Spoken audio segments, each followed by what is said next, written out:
अरहंताणम नमो अरहंताणम नमो अरहंताणम। अध्यात्म का अपना पूरा सौर मंडल है। 9 ग्रह ज्योतिष में माने जाते हैं। हमारे भी सौर मंडल के 9 ग्रह हैं। ये दायां मस्तिष्क, ये गुरु का क्षेत्र, ये बाएं मस्तिष्क के पीछे जो लघु मस्तिष्क है सेरेबेलम, ये बुध का क्षेत्र है। पर कोई बात एक बात पूरी होती नहीं। एक बात के लिए सब बातों को जानना जरूरी होता है। हमारा शक्ति केंद्र ये राहु से प्रभावित होता है, बुध से प्रभावित होता है। हमारा आनंद केंद्र मंगल से प्रभावित होता है। हमारा विशुद्धि केंद्र चंद्रमा से प्रभावित होता है। सारा सौर मंडल भीतर बैठा है। अब देखना है कि जिस व्यक्ति को लगे कि कुंडल है, आपके पास उपाय है। ज्योतिष भाग्य भरोसे बैठने का सिद्धांत नहीं है। ज्योतिष भाग्य को बदलने वाला सिद्धांत है। ज्योतिष के द्वारा जाना जा सकता है और फिर भाग्य को बदला जा सकता है। पुरुषार्थ का सिद्धांत इसलिए सबसे बड़ा सिद्धांत है कि हर भाग्य को बदला जा सकता है। जानना चाहिए। ज्ञापक है, कारक नहीं है। ज्योतिष ज्ञापक है, बतलाने वाला है कि यह घटना घटित होने वाली है। जान लिया और फिर उपाय करना हमारे हाथ में है। जैसे जैसे ध्यान की शक्ति का विकास होता है, हमारी प्रज्ञा निर्मल होती है, हमारी शक्ति जागती है, पुरुषार्थ की भावना जागती है। हम निठल्ले नहीं बनते, किंतु प्रत्येक भाग्य को बदलने वाले बन जाते हैं। हम भाग्य के भरोसे, राम के भरोसे बैठने वाले नहीं बनते, किंतु बदलने का दायित्व अपने पर ओढ़ लेते हैं और उस पुरुषार्थ में जुट जाते हैं कि हम स्वयं अपने भाग्य को बदलने वाले हैं और भाग्य को बदलने की चाबियां ध्यान के द्वारा हमारे हाथ में लग गई। जिस व्यक्ति ने चैतन्य केंद्रों का ध्यान किया है, जिस व्यक्ति ने मंत्रों का ध्यान किया है, जिस व्यक्ति ने रंगों का ध्यान किया है, वह अपने शारीरिक स्वास्थ्य को भी बदल सकता है, अपने मानसिक दुर्बलताओं को भी बदल सकता है, मानसिक आघातों को भी बदल सकता है, मन की भयंकर ग्रंथियों को भी खोल सकता है। ऐसी ग्रंथियां लगती हैं कि जो नहीं खुलने वाली हैं और कोई उपाय नहीं, किंतु ध्यान के द्वारा, विशेषतः चैतन्य केंद्र के ध्यान के द्वारा उन अभेद्य और दुर्भेद्य ग्रंथियों को भी भेद सकता है और ग्रहों के प्रभावों को भी बदल सकता है। अध्यात्म का पूरा ज्योतिष है। उसके अनुसार आपको ये जानने को भी कभी मिलेगा कि किस राशि में, किस महीने में किस चैतन्य केंद्र का ध्यान करना चाहिए और क्यों करना चाहिए। अप्रैल का महीना एक अलग ध्यान का प्रयोजन होता है।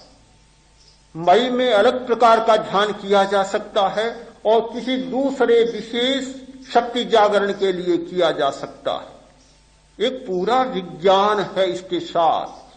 शक्ति जागरण का ध्यान शक्ति को सुलाने वाला नहीं, जगाने वाला है। ध्यान करने वाला निकम्मा नहीं होता, निठल्ला नहीं होता, आलसी नहीं बनता, अकर्मण्य नहीं बनता। उसमें आग प्रज्वलित हो जाती है, एक ज्योति जाग जाती है। उसमें वह सही दिशा देख सकता है और सही कार्य में अपनी शक्ति का नियोजन कर सकता है। शक्ति का नियोजन चले, पूरे दिन काम करे और फलितार्थ आए छोटा सा। अप्रैल का महीना एक अलग ध्यान का प्रयोजन होता है। मई में अलग प्रकार का ध्यान किया जा सकता है और किसी दूसरे विशेष शक्ति जागरण के लिए किया जा सकता है। एक पूरा विज्ञान है इसके साथ। शक्ति जागरण का ध्यान शक्ति को सुलाने वाला नहीं, जगाने वाला है। ध्यान करने वाला निकम्मा नहीं होता, निठल्ला नहीं होता, आलसी नहीं बनता, अकर्मण्य नहीं बनता। उसमें आग प्रज्वलित हो जाती है, एक ज्योति जाग जाती है। उसमें वह सही दिशा देख सकता है और सही कार्य में अपनी शक्ति का नियोजन कर सकता है। शक्ति का नियोजन चले, पूरे दिन काम करे और फलितार्थ आए छोटा सा, कोई पूरा उपयोग नहीं होता, उसे कर्मण्यता नहीं कहा जा सकता। कर्मण्यता वह है कि कम श्रम में बहुत बड़ी निष्पत्ति हो जाए। ध्यान करने वाले व्यक्ति की दिशा सही हो जाती है, उसे सच्चाई मिल जाती है। वह उतना ही काम करेगा जितना कि अपने लिए, परिवार के लिए और समाज के लिए, राष्ट्र के लिए जरूरी है। अनावश्यक काम नहीं करेगा। वह ऐसी गैसों का निर्माण नहीं करेगा जिससे कि 60 मिनट में पूरी दुनिया समाप्त हो जाए। यह भी कोई श्रम है, काम तो है। बड़े कारखाने चल रहे हैं, हजारों हजारों वैज्ञानिक लग रहे हैं, वायरस का निर्माण कर रहे हैं। किसी एक राष्ट्र में थोड़ा सा असावधानी के कारण वायरस का डिब्बा, पेटी खुल गई, थोड़े से वायरस फैले, कार्यालय के बहुत सारे लोग मर गए। पता चला तो फिर सफाई दी गई कि नहीं, असावधानी के कारण हुआ और वे कोई वायरस युद्ध के प्रयोजन से नहीं खोजे जा रहे थे, नहीं किए जा रहे थे। कोई दूसरी खोज चल रही थी और दूसरे कोई कीटाणु आ गए, ऐसा हो गया। कोई युद्ध का प्रयोजन नहीं था। किंतु आज इस बात को अब छिपाया नहीं जा सकता कि हजारों हजारों वैज्ञानिकों का श्रम, लाखों लाखों मजदूरों का श्रम इसमें लग रहा है और बड़े बड़े कारखाने दिन रात चल रहे हैं कि किस प्रकार भयंकर वायरस पैदा किए जाए और मनुष्य जाति को कैसे जल्दी से जल्दी समाप्त किया जाए। कम से कम विरोधियों को भयभीत कैसे रखा हाँ, भयभीत कैसे रखा जाए।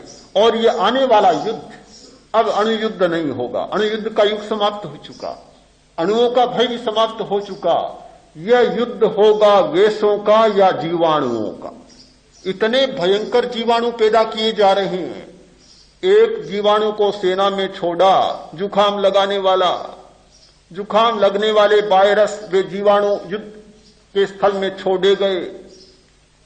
सारे सैनिक छी छी छी करते रहो, बस हाथ में अस्त्र उठाने का ही मौका नहीं है। छींके लेते रहो, नाक को साफ करते रहो, लड़ाई समाप्त उनकी तो। सबको जुकाम लग जाए। हाँ, भयंकर जुकाम, फुर्सत ही नहीं है हाथ में शस्त्र उठाने की। न जाने कितने प्रकार के वायरस जीवाणुओं की खोज हो रही है। मूर्छा लाने वाले, बीमारियां पैदा करने वाले। एक जीवाणु छोड़ा गया, 10 लगने शुरू हुए, फिर लोटा लिए घूमते ही रहो। हाथ में फुर्सत नहीं है किसी को अस्त्र उठाने की। यह भी कोई श्रम है, यह भी कोई कर्मस्था है, यह भी कोई कर्मण्यता है जिससे मनुष्य का कल्याण न हो। उससे कोई यह काम हो नहीं सकता। बोधि धर्म जब चीन में गए, सम्राट ने कहा, महाराज मैंने भगवान बुद्ध के निर्देशों के अनुसार कितने काम किए हैं। कुएं खुदवाए, बगीचे लगवाए हैं, प्याऊए लगवाई है, दानशालाएं बनाई है, जनता का बहुत उपकार किया है, दुखों को दूर किया है। बहुत सारी लंबी सूची उनके सामने रख दी, मैंने यह किया, वह किया, वह किया। ठीक है ना महाराज, बनते सब कुछ ठीक है। बोधि धर्म बोले सब उल्लासकारी हैं किंतु कल्याणकारी नहीं।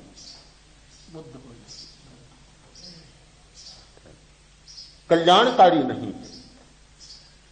सम्राट ने सुना और कहा यह कैसे कि कल्याणकारी है शील का आचरण। तुम शीलवान बनो, शील का आचरण करो, समाधि का आचरण करो, प्रज्ञा का आचरण करो, वह तुम्हारे लिए कल्याणकारी होगा और ये सारे तुम्हारे काम उल्लासकारी। एक उल्लासकारी श्रम, एक कल्याणकारी श्रम और तीसरा विनाशकारी श्रम।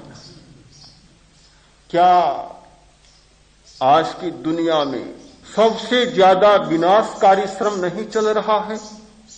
चल रहा है, और इसलिए चल रहा है कि ध्यान को छोड़ दिया, पवित्रता को छोड़ दिया, चित्त को निर्मल बनाने की बात को छोड़ दिया।